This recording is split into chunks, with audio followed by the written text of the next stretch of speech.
Johnny Thunders, unraveling the mystery behind a punk legend's death. He was wild, he was electric, he was chaos wrapped in leather and eyeliner. This is Ontario Cold Cases, Canada's True Crime Podcast.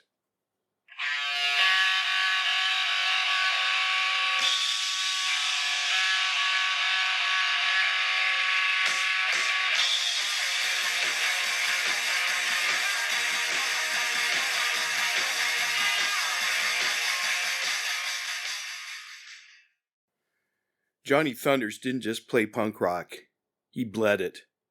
From the streets of the Bronx to the back alleys of New Orleans, he carved his name into music history with a snarling guitar and a devil-may-care swagger that left audiences stunned and critics scrambling for words.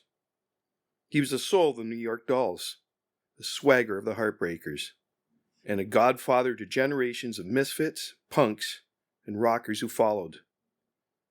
But on April 23, 1991, at just 38 years old, Johnny Thunders was found dead in a modest hotel room in New Orleans. Curled in a fetal position, his body stiff with rigor mortis, his passport, money, and clothes gone. The official story? An overdose. Case closed. But not everyone bought it. His family claimed he was dying of leukemia. Friends whispered of a robbery. Some said it was cold-blooded murder. And all these years later, the question still echoes like feedback from a busted amp. What really happened to Johnny Thunders? Today we peel back the layers of one of rock's great unsolved deaths. Life lived loud, a death wrapped in silence, and a legacy that still flickers like neon in the rain. This is Ontario Cold Cases, Canada's True Podcast, and I'm Jay Nickel of Nickel Investigations. And this is Johnny Thunders, unraveling the mystery behind a punk legend's death.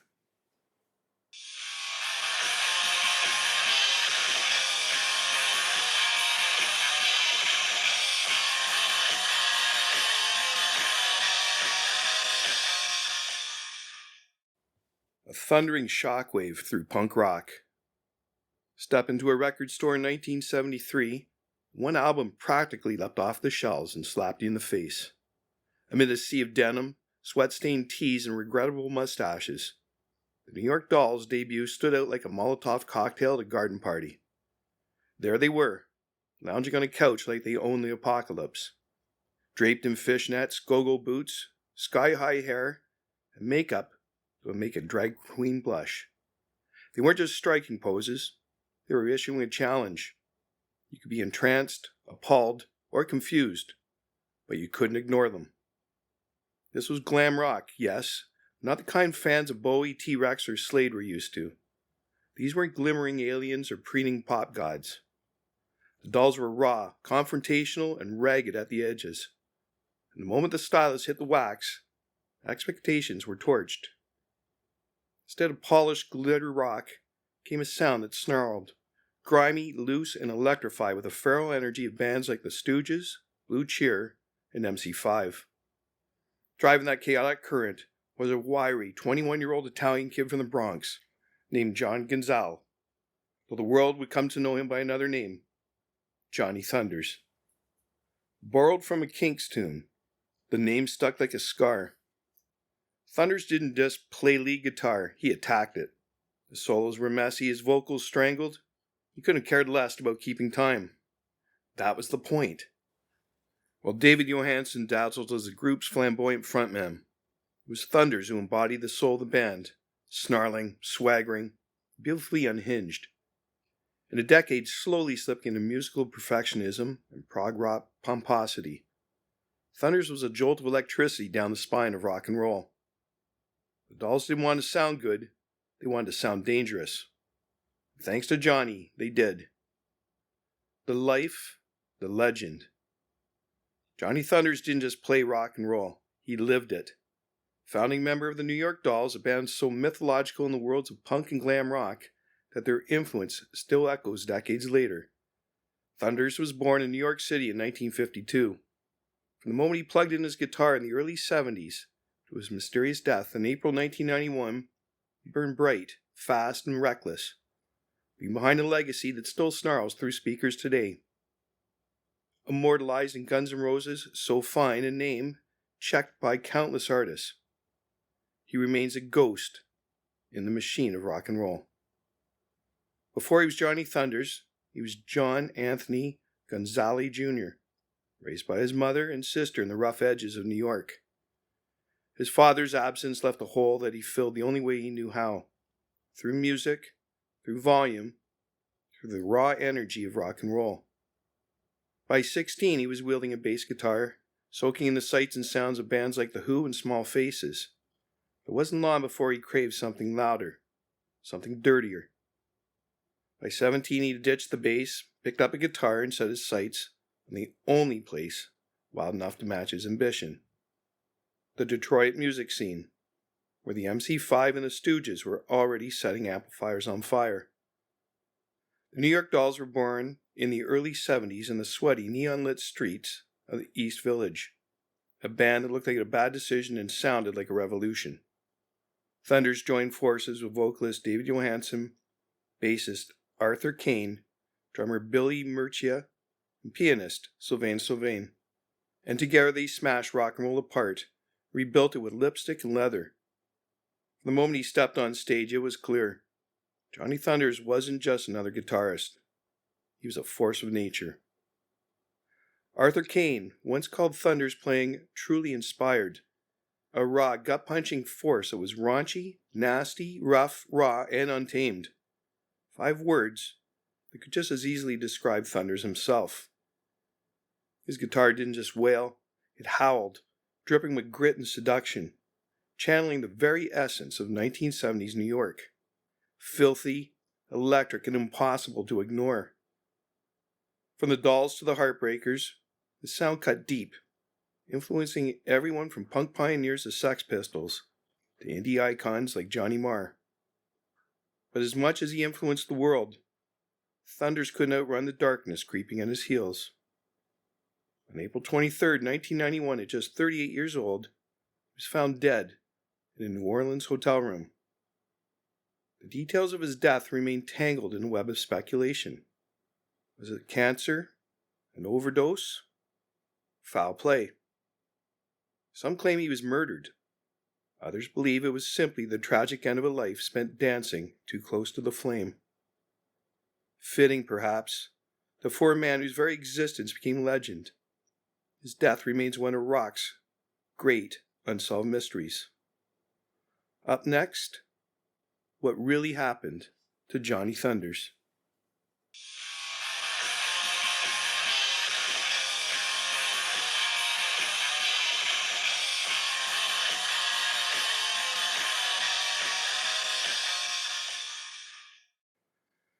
What really happened to Johnny Thunders? One thing is indisputable. Johnny Thunders died at the Inn on St. Peter in New Orleans. But how and why? That's where the story slips into the shadows, tangled in a web of conflicting accounts, conspiracy theories, and the lingering specter of his turbulent past. Before diving into the darker theories, there's one explanation that stands out: leukemia. According to Susan Blomqvist, a Swedish hairdresser and the mother of Thunders' daughter Jamie, being diagnosed with the disease in 1987, shortly after their child's birth. She recalled their final parting with an eerie sense of foreboding. We separated when Jamie was 1.5 years old, and he moved back to New York. I drove him out to the airport, we said goodbye, and I knew I was never going to see him again. He went to see a doctor once, they took some tests, and something changed. Thunders' sister, Marianne Bracken, later backed this claim. In Pamela DeBar's book, Rock Bottom, Dark Moments in Music Babylon, she stated that the autopsy confirmed his leukemia had advanced. This would explain the shocking deterioration in his appearance in his final year, his once defiant frame reduced to something fragile, gaunt, and fading. But for many who knew him, the idea that Johnny Thunders died of natural causes is too clean, too simple. After all, This was a man who lived in chaos, and his death fittingly refuses to sit neatly in a box. Drugs, murder, or something more sinister? If you ask D.D. Ramon, the answer is much darker. In his book, Lobotomy, Surviving the Ramones, the late Ramones bassist claimed that a group of unknown assailants robbed Thunders of his methadone supply and then killed him. The day after Thunders' death, Dee received a call from Stevie Klassen, Thunders' guitarist, who relayed a chilling story. They told me that Johnny had gotten mixed up with some bastards, ripped him off for his methadone supply. They'd given him LSD and then murdered him. Got a pretty large supply of methadone in England, so he could travel and stay away from those creeps, the drug dealers, Thunder imitators, and losers like that. It's a theory that won't die. Thunders, trying to clean up, had secured enough methadone to keep him stable. Then, in a cruel twist, he was targeted, drugged, and left for dead. Just another casualty in a world where addiction is a currency and loyalty is expendable. Adding to the murkiness of Thunder's final hours is an account from Willie DeVille, the musician who lived next door at the inn. When the press came calling, hungry for answers, he played with them, feeding the legend. He later admitted, "I don't know how the word got out that I lived next door, but all of a sudden the phone started ringing and ringing. Rolling Stone was calling, the Village Voice called, his family called, and then his guitar player called. I felt bad for all of them." DeVille gave the world the kind of rock and roll send-off that seemed fitting for Thunders, telling everyone the guitarist was found on the floor, clutching his guitar in his hands. But it wasn't true. The reality was far grimmer. When he came out of the St. Peter guest house, rigor mortis had set in to such an extent that his body was in a U shape. When you're laying on the floor in a fetal position, doubled over, well, when the body bag came out, it was in a U. It was pretty awful. Whether it was leukemia or an overdose or murder, Johnny Thunders' death is a mystery wrapped in myth. And in some ways, that's how we would have wanted it.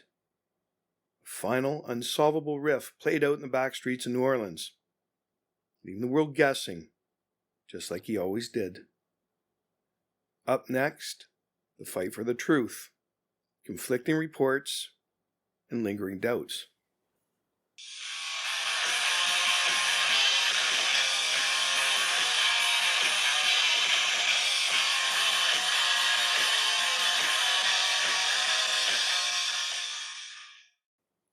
The fight for the truth, conflicting reports, and lingering doubts.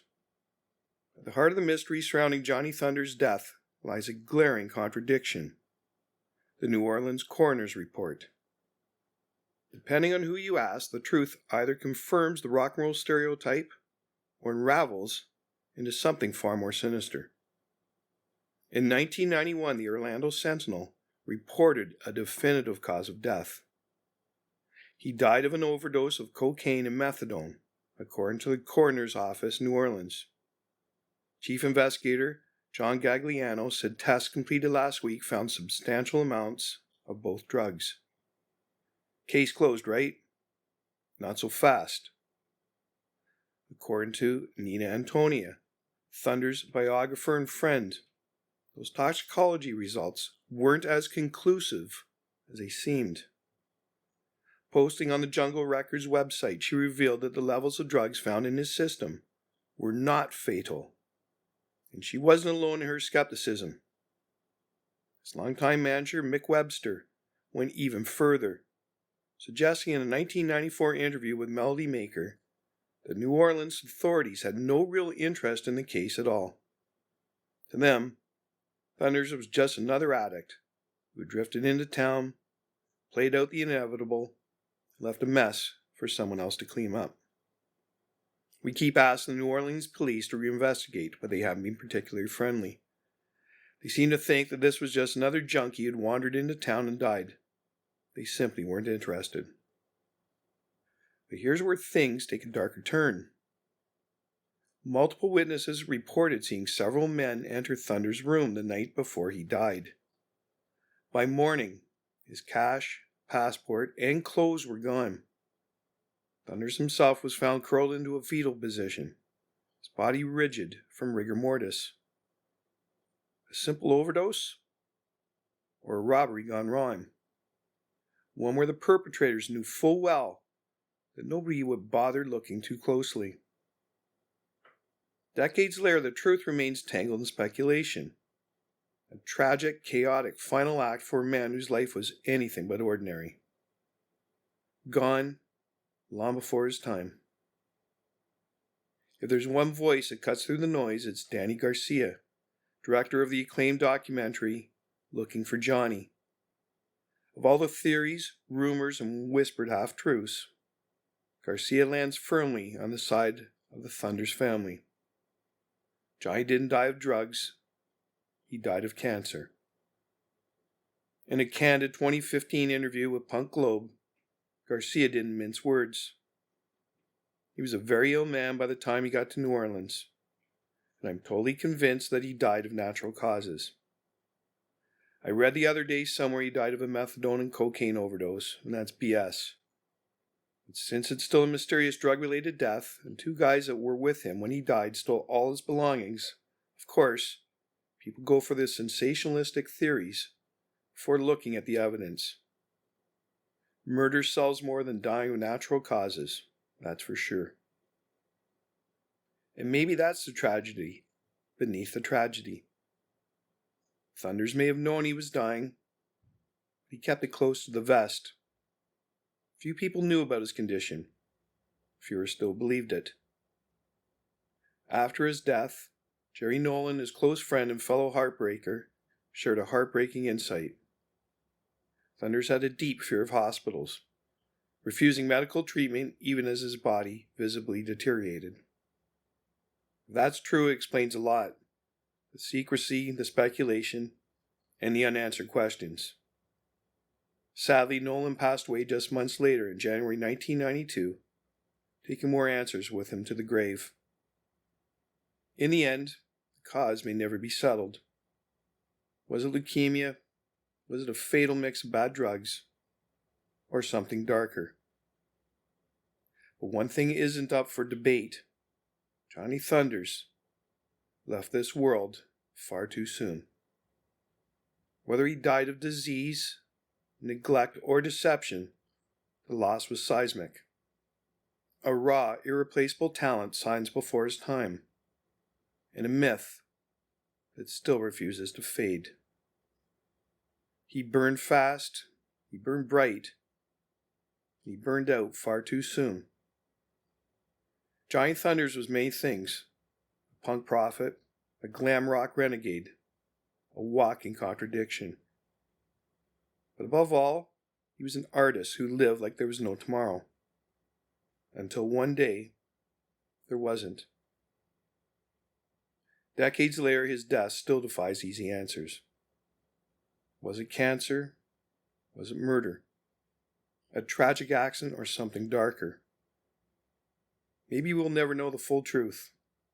But mystery lingers, and so does the music. Thank you for listening. I'm Jay Nickel of Nickel Investigations, and this has been Ontario Cold Cases, Canada's True Crime Podcast. If you enjoyed today's episode, don't forget to subscribe so you never miss a story. Whether it's an unsolved murder from the back roads of Ontario or a legendary rocker's final days in the shadow of New Orleans. New episodes drop every week. We're available wherever you get your podcasts: Apple, Spotify, Amazon, wherever you hit play. If you believe Johnny's story deserves to be heard, please share this episode.